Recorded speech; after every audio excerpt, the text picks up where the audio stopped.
Hi friends. വളരെ ചെറിയ ക്ലാസ്സുകളിലൊക്കെ എന്താണ് ഇടിമിന്നൽ എന്ന് ചോദിച്ചു കഴിഞ്ഞാൽ നമ്മൾ സാധാരണയായിട്ട് പറയുന്ന ഉത്തരങ്ങൾ മേഘങ്ങൾ തമ്മിൽ കൂട്ടിമുട്ടുമ്പോൾ ഉണ്ടാകുന്ന ശബ്ദമാണ് ഇടി, അപ്പോൾ ഉണ്ടാകുന്ന വെളിച്ചമാണ് മിന്നൽ എന്നൊക്കെയാണ്. ഒരു ലേമൻ ലാംഗ്വേജിൽ ഇത് ശരിയാണെങ്കിലും നമുക്കിതിൻ്റെ ശാസ്ത്രീയ സത്യം എന്താണെന്ന് മനസ്സിലാക്കാം.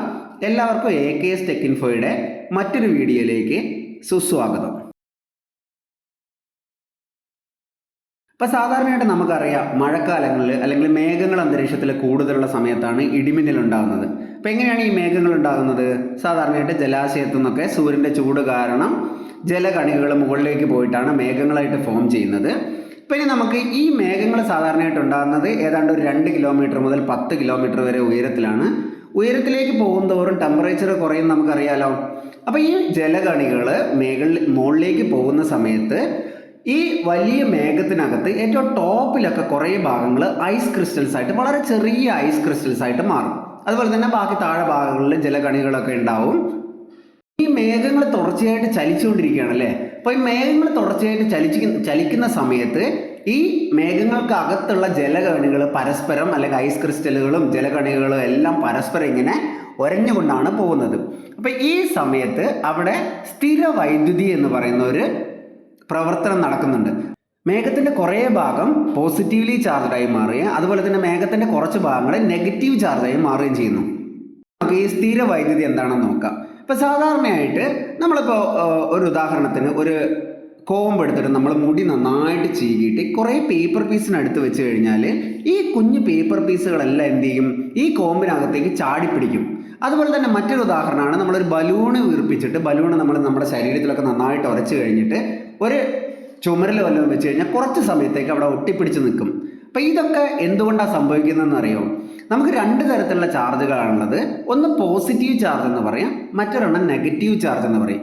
അപ്പോൾ ഈ മുടിയൊക്കെ കോമ്പൗണ്ട് ചീകുന്ന സമയത്ത് മുടിയിലുണ്ടാകുന്ന നെഗറ്റീവ് ഇലക്ട്രോൺസ് ഈ കോമ്പിനകത്തേക്ക് വരികയും ഈ കോമ്പ് നമ്മുടെ പേപ്പർ പീസിനടുത്തേക്ക് വരുന്ന സമയത്ത് ആ പേപ്പർ പീസിനകത്തുള്ള പോസിറ്റീവ് ചാർജുള്ള പേപ്പർ പീസിനെ ഇത് അട്രാക്ട് ചെയ്യുകയും ചെയ്യാണ്. അതുപോലെ തന്നെ ബലൂൺ എന്ത് ചെയ്യാണ്? ബലൂൺ ഈ പ്രതലത്തിലുള്ള പോസിറ്റീവ് ചാർജായിട്ട് അട്രാക്ട് ചെയ്തിട്ടാണ് അവിടെ നിൽക്കുന്നത്. അപ്പോൾ 2 തരത്തിലുള്ള ചാർജുകൾ ഉണ്ടെന്ന് മനസ്സിലാക്കുക, പോസിറ്റീവ് ചാർജുകളും നെഗറ്റീവ് ചാർജുകളും. ഇനി നമുക്ക് മേഘത്തിലേക്ക് തന്നെ തിരിച്ചു വരാം. അപ്പം മേഘത്തിൻ്റെ കുറേ ഭാഗങ്ങൾ പോസിറ്റീവ് ചാർജായിട്ട് മാറും, കുറേ ഭാഗം നെഗറ്റീവ് ചാർജായിട്ട് മാറും. അപ്പോൾ ഈ പോസിറ്റീവ് ചാർജും നെഗറ്റീവ് ചാർജും ഒരു പ്രത്യേക ത്രഷോൾഡ് വാല്യൂവിൻ്റെ അപ്പുറത്തേക്ക് പോകുന്ന സമയത്ത് ഇത് തമ്മിൽ ഒരു ഡിസ്ചാർജും ഉണ്ടാവും.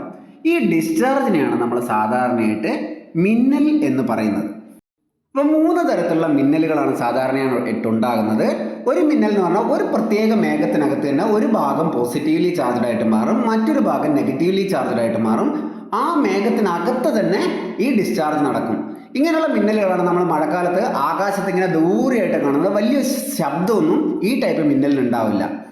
രണ്ടാമത്തെ മിന്നലാണ് 2 മേഘങ്ങൾ തമ്മിൽ, ഒരു മേഘത്തിൻ്റെ ഒരു ഭാഗം പോസിറ്റീവ്ലി ചാർജ്ഡ് ആവുകയും അതേപോലെ തന്നെ മറ്റൊരു മേഘത്തിൻ്റെ വേറൊരു ഭാഗം നെഗറ്റീവ് ചാർജ്ഡ് ആവുകയും ഇവ പരസ്പരം ഡിസ്ചാർജ് ചെയ്യുമ്പോൾ ഉണ്ടാവുന്ന മിന്നലുകളെയാണ് നമ്മൾ വളരെ നന്നായിട്ട് സാധാരണയായിട്ട് കാണാറ്.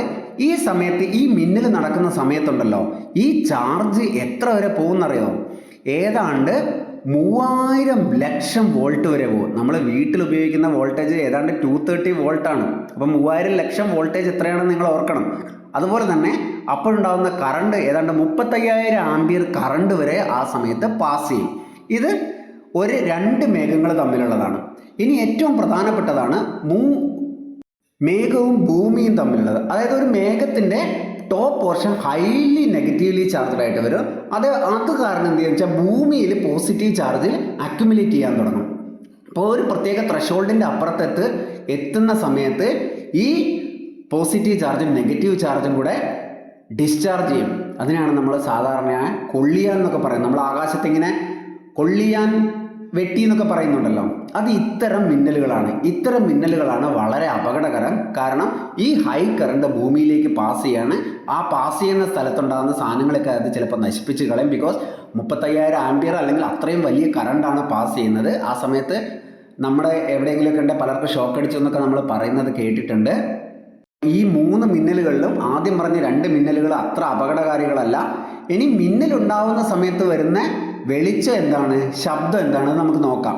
അപ്പോൾ ഈ മിന്നൽ ഉണ്ടാകുന്ന സമയത്ത് ഇത്രയും ഹൈ കറണ്ട് പാസ് ചെയ്യുമ്പോൾ അവിടെ ഉണ്ടാകുന്ന ആ എയർ മോളിക്യൂൾസ് എല്ലാം എന്ത് ചെയ്യും, വളരെ പെട്ടെന്ന് അങ്ങ് എക്സ്പാൻഡ് ചെയ്യും. അവിടുത്തെ ഏതാണ്ട് ടെമ്പറേച്ചർ ഏതാണ്ട് 30,000 ഡിഗ്രി സെൽഷ്യസ് വരെ കൂടും. 30,000 ഡിഗ്രി സെൽഷ്യസ് എന്ന് പറഞ്ഞാൽ സൂര്യൻ്റെ ഉപരിതലത്തിൽ ടെമ്പറേച്ചർ ഏതാണ്ട് 6,000 ഡിഗ്രി സെൽഷ്യസ് ആണല്ലോ. അപ്പോൾ ഈ സഡൻ ആയിട്ട് എയർ എക്സ്പാൻഡ് ചെയ്യുന്നത് കാരണം ഒരു വലിയ ഷോക്ക് വേവ് ഉണ്ടാകും. ഈ ഷോക്ക് വേവിനെയാണ് നമ്മൾ എന്തായിട്ട് കേൾക്കുന്നത്, ഇടി നാദമായിട്ട് കേൾക്കുന്നത്, അല്ലെങ്കിൽ ഇടി ശബ്ദമായിട്ട് കേൾക്കുന്നത്. സാധാരണയായിട്ട് മിന്നൽ ഇടി ഒരുമിച്ചാണ് ഉണ്ടാകുന്നതെങ്കിലും ഈ ശബ്ദം സഞ്ചരിക്കുന്നത് പ്രകാശം സഞ്ചരിക്കുന്നതിനേക്കാൾ വളരെ മെല്ലെ ആയത് കാരണം മിന്നൽ കഴിഞ്ഞ് കുറച്ച് സമയം കഴിഞ്ഞിട്ട് മാത്രമേ നമുക്ക് ഇടിശബ്ദം കേൾക്കാൻ പറ്റൂ. ഈ മിന്നലും ഇടിശബ്ദവും തമ്മിലുള്ള ആ ഒരു സമയ വ്യത്യാസം നമുക്കറിയാം. അതുപോലെ തന്നെ സൗണ്ടിൻ്റെ വെലോസിറ്റി അറിയാമെങ്കിൽ എത്ര കിലോമീറ്റർ ഉയരത്തിൽ നിന്നാണ് ഈ ഇടി ഉണ്ടാവുന്നത് എന്ന് നമുക്ക് കണ്ടുപിടിക്കാൻ പറ്റും. പറഞ്ഞതുപോലെ മേഘങ്ങൾ തമ്മിൽ കൂട്ടിമുട്ടുന്നതാണോ ഡിസ്ചാർജ് ചെയ്യുന്നതാണോ, എന്താണ് മിന്നൽ ഇടി എന്നിപ്പോൾ മനസ്സിലായി കാണുമെന്ന് വിചാരിക്കുന്നു. ഇതുപോലുള്ള കുഞ്ഞു കുഞ്ഞു ശാസ്ത്ര സത്യങ്ങൾ നിങ്ങൾക്ക് കേൾക്കുന്നത് ഇഷ്ടമാണെങ്കിൽ ഈ ചാനൽ സബ്സ്ക്രൈബ് ചെയ്യുന്ന കാര്യം പരിഗണിക്കാം. വീണ്ടും കാണാം. Bye bye.